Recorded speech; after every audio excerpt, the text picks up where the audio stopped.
Thank you, Marek, for that wonderful introduction. And I have written a paper on the perspective of Kapuchinski, its relation to Ethiopia, and generally also to the African continent. Ladies and gentlemen, honored guests, good afternoon.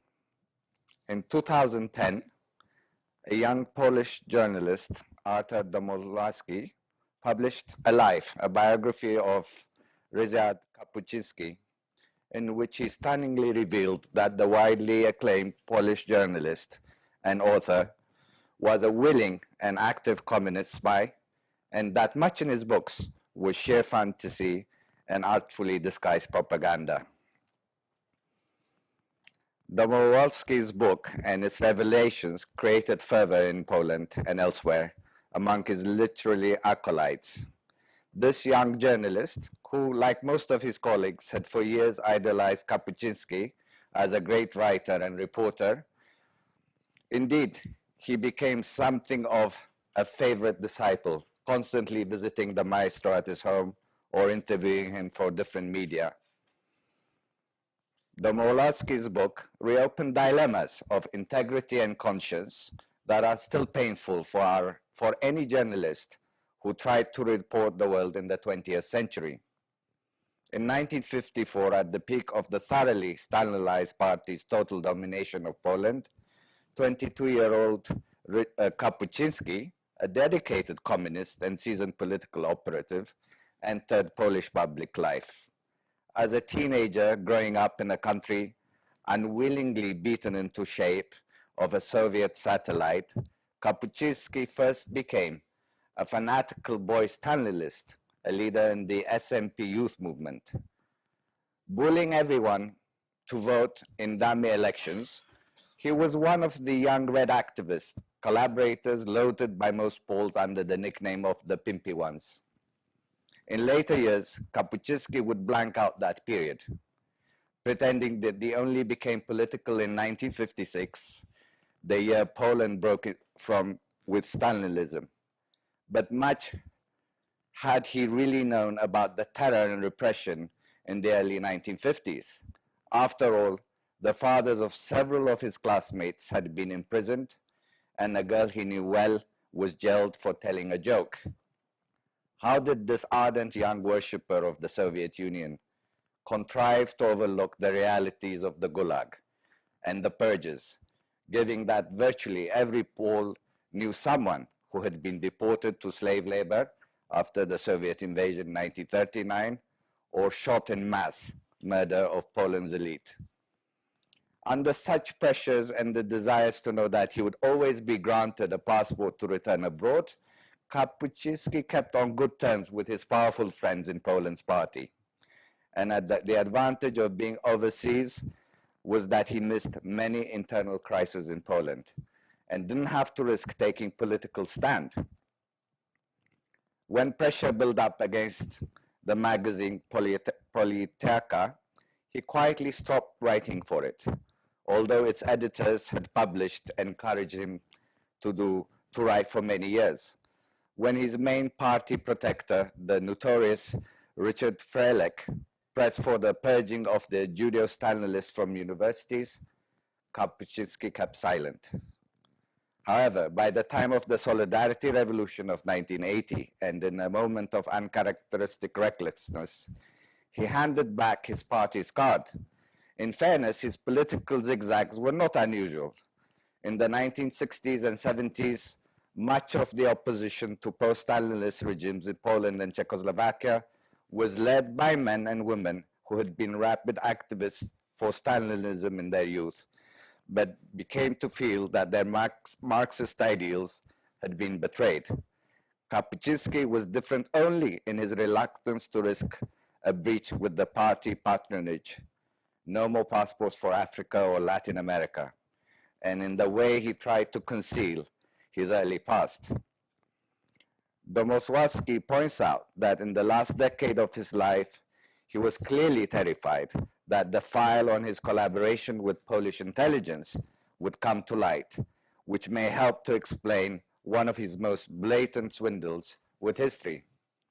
When the Shah of Shahs came to be translated into English in 1985, 15 pages of the original text, pages describing the infamous CIA plot to depose the democratic elected Mohammad Mossadegh, were missing. Although Kapuchinski later hinted that the American publishers had demanded the cut, they firmly denied making any such suggestions. And after a long inquiry, the Molaskis came to believe the Americans had done it. The Molaski concludes that Kapuchinski had lapsed into paranoia, East European logic, that is, suspecting that the CIA already knew about his covert role with Polish intelligence. Kapuchinski feared that he would be exposed to their dirty work in Iran in 1953. The agency would retaliate in turn by exposing him as a communist spy, and that his huge new success in the West with the emperor would turn into dust. The Molwaskis listed Kapuchinski's many veracity problems, noting that it is in his long feature articles and in the anecdote he tells in his books that he habitually exaggerated, often changing details for effect. It seems to be untrue, for instance, that he was awaiting execution by Belgian mercenaries at the Ushumbura airfield. Other journalists tracked down the Molaski to confirm that nothing of that sort had ever happened. When Kapuchinski told him he was in Mexico City for the massacre in 1968, or in San Diego for the Pinochet coup in 1973, the truth was that he was in Mexico a month later, and in Chile a couple of years earlier. In Bolivia, he wrote scandalously colorful but quite untrue stories about the rebel editor. He could easily have checked it with the man himself, but he isn't the only journalist to do this. He didn't in fact want facts to get in the way of his great stories. When a friend pointed out that the Tanzanian riot he described had happened in a different place, in a different way, Kapuchinski shouted at them, saying, "You don't understand a thing.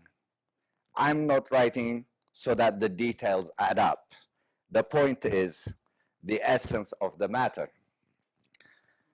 Neil Acheson, in his review of Domolaski's book for the London Review of Books, and who knew Kapuchinski personally and professionally, put it this way: after reading his compelling, exhaustive, and often upsetting book, there, my Western colleagues, easy tolerance, like mine, begins to look different. He, Kapuchinski, was a willing collaborator. His Polish intelligence file, opened after his death in 2007, showed that in Latin America, for example, he provided several profiles and details of figures thought to be working for the CIA. The Molaski is right to feel that Kapuchinski was violating the moral and professional borders of journalism. It is precisely because journalism and espionage have a superficial resemblance that they don't mix. Telling an ambassador what you have seen or heard can be harmless. Writing target profiles for an intelligence service is another thing altogether. And it's poisonous, and it poisons a journalistic soul, continues Acheson. There are two fundamental problems with Kapuchinski. The first about his writing. Did he make things up? Did he manufacture quotes? Say, had he been to the places where he hadn't? Described scenes that never happened? If so, did he tell lies in his routine reporting as an agency man for the Polish press agency and Polish newspapers? Or did he reserve for his infamous books a style of literary reportage in which embroidery and even manipulation of the facts were used to create a reality truer than the truth? The second issue in his politics, what he did and said when he was young and how he covered it up later. But here it's important to note differences in emphasis given to those two questions. For foreigners, especially the Anglo-Saxon ones, The real Kapuchinski problem is veracity. How should we read books like The Emperor, based according to him on interviews with the late emperor's courtiers after his empire had been overthrown, now that it seems unlikely that those interviews ever took place as he described them? The English language tradition holds that selling readers fiction dressed up as fact is always wrong. But Kapuchinski once wrote, "I do not believe in impartial journalism. I do not believe in formal objectivity. A journalist cannot be indifferent witness. He should have the capacity for empathy. So-called objective journalism is impossible in conflict situations. Attempts at objectivity in such situations lead to disinformation. Ethical frontiers in journalism are still lit and murky. But there's no doubt that Kapuchinski is writing for the publication and readers who had no way to check what he had told them, overstep them in the sense of selling faction as fact.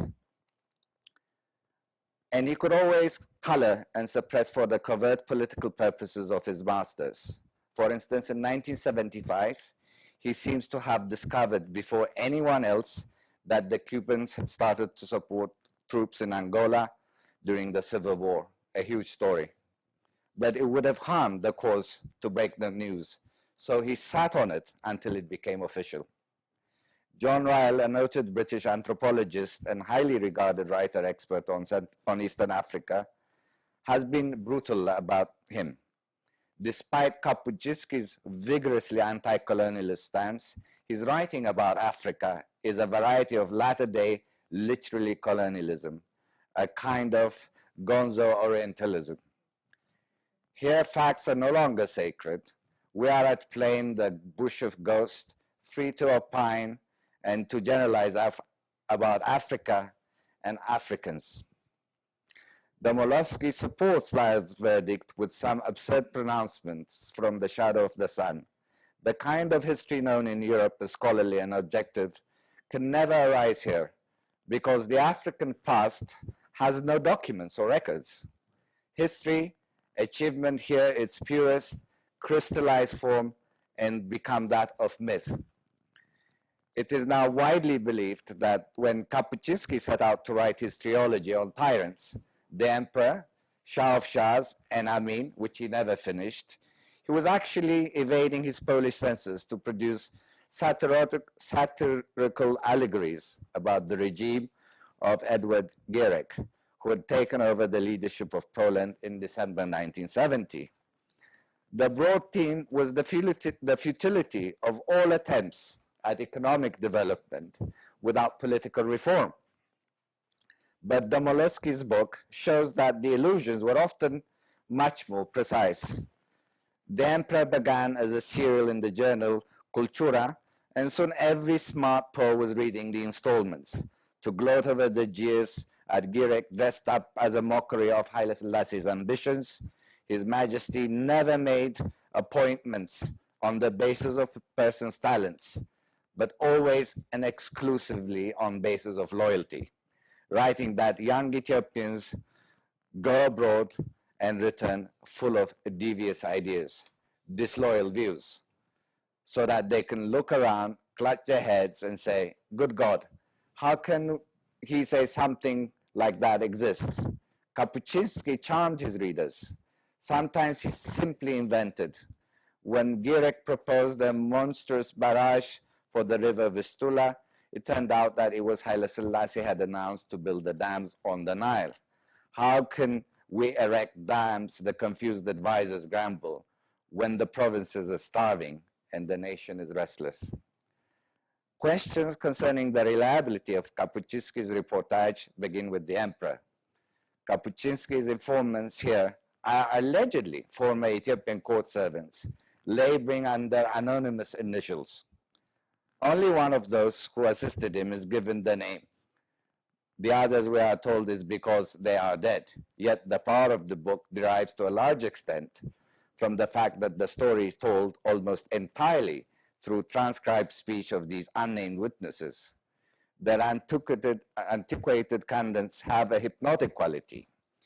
With courtly uncouthness, they speak of His Venerable Majesty, His Most Virtuous Highness, His Benevolent Majesty, His Sublime Majesty, His Most Charitable Majesty, His Exalted Majesty, the Infatigable Majesty, His Masterful Highness, our Omnipotent Ruler. These expressions of fealty acquire an air of increasing satire as the excesses of the imperial court are borne in on the reader. It is a subtle but albeit deadly piece of reportorial rhetoric. Yet native speakers of Amharic will tell you that these honorific correspondences do not know expression in our language. Likewise, they could not occur in formal registers of speech, that they were employed at the court where there were only one or two acceptable forms of addressing the emperor. So they cannot have been spoken as transcribed. Some of the ceremonial titles that Kapuchinski gives his sources are invented also. In the absence of proper names, this may be held to cast further doubt on the existence of these informants.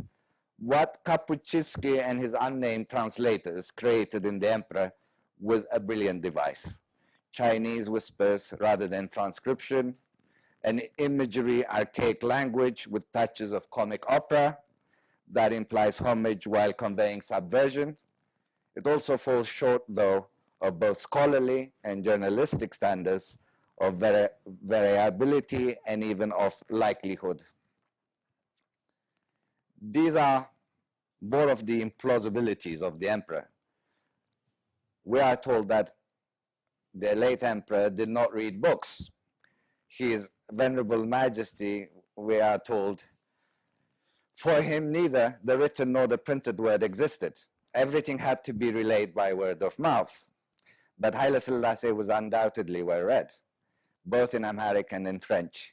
He possessed a large library where he'd spent long periods of time and provided numerous comments on manuscripts submitted to him. It is beyond belief that his palace servants could have been unaware of this. Further, Haile-Selassie's reading habits are documented in The Mission, a memoir by Hans Lockhart, the head of research at the National Library in Ethiopia during the emperor's reign.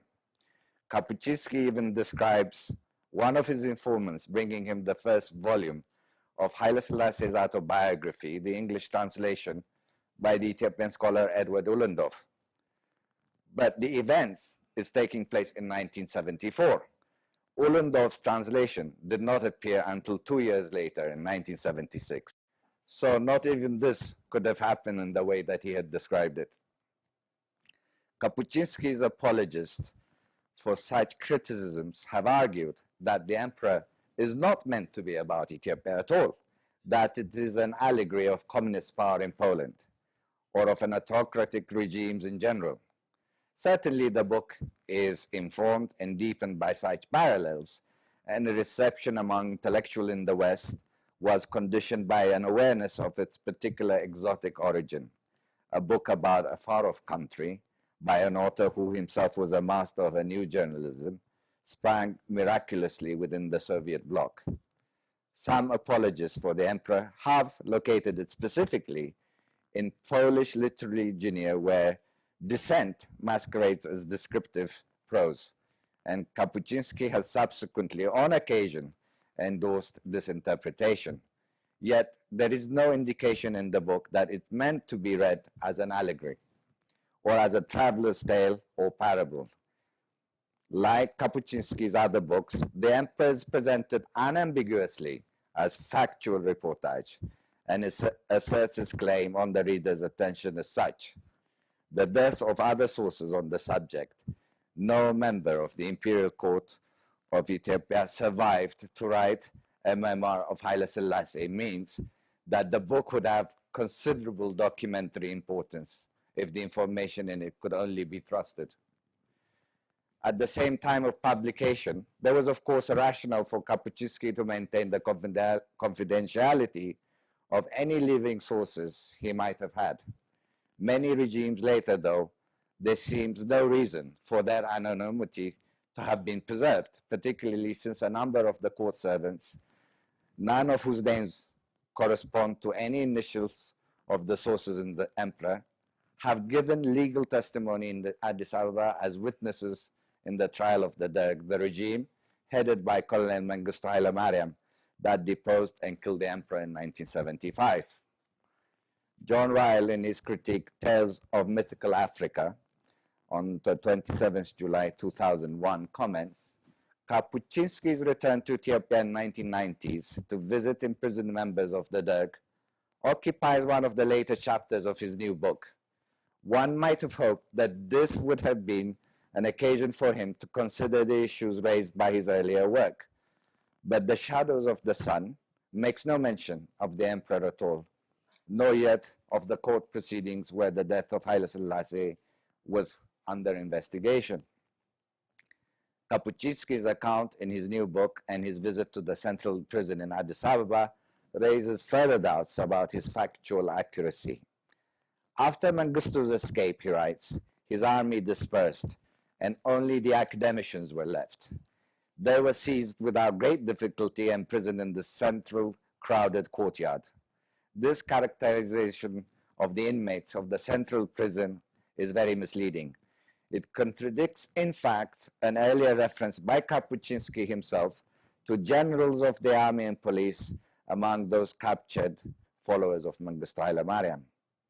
I visited the prison myself around this time, he writes. A few of the prisoners were indeed former professors, but the officials of the former regime who were held there included many prominent military figures, as they still do.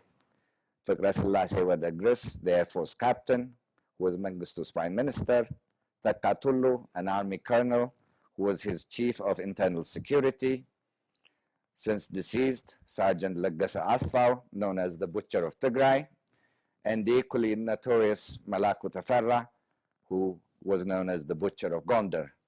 None of these people were, by any stretch of the imaginations, academicians, nor had they been easy to capture. Malaku Tafarra in particular was the subject of hot pursuits across the deserts, where he was nabbed by an Ethiopian army hit squad. Kapuchinski's chapter on Ethiopia in the Shadow of the Sun has other odds of bits of misinformation. He describes visiting the bookstore in the University of Addis Ababa. It is, he says, the country's only bookstore and completely devoid of books. Really, there are at least half a dozen bookstores in Addis Ababa, all with books for sale, and have been there since the Derg era. The books do not include the emperor, however. Kapuchinski's book has been published in more than a dozen languages, but not yet in Amharic. Not content with this already quite erroneous assertion, Kapuchinski continues, it is in this way in most African countries. Once I remember there was a good bookshop in Kampala. Now everywhere, nothing. Here, hyperbole becomes distinctly misleading. There may not be a branch of Borders or Barnes & Noble in Kampala, but certainly numerous bookshops also exist there, and also in Nairobi, Dar es Salaam, Johannesburg, Cape Town, and dozens of African cities, small and large. Ryle asks, how much does all this matter, and to whom? I would have thought it should be a matter of concern if the lives and beliefs of Niletelic societies, millions strong, are casually misinterpreted. And it is clearly important for the descendants of the emperor and members of his court, and for those trying to write the recent history of Ethiopia, to know whether or not the unique testimony that Kapuchinski appears to have obtained with such resourcefulness are genuine. When the emperor was made into a large stage play in London in the 1980s, adopted by Jonathan Miller at the Royal Court Theatre, I was myself present, protesting with other Ethiopian exiles and members of the emperor's court that this play was character assassination and had absolutely no basis on reality. There is a double standard in such an excuse, when we are told this play has absolutely nothing to do with the emperor. It's about totalitarianism and how absolute power corrupts absolutely.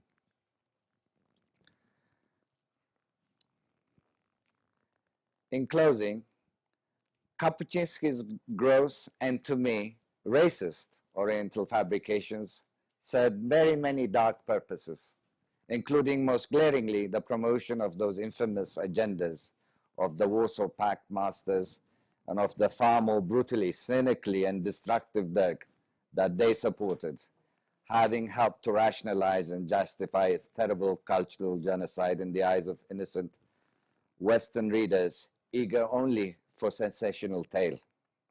Regrettably, outsiders' view of Africa and Africans are almost entirely shaped by outsiders.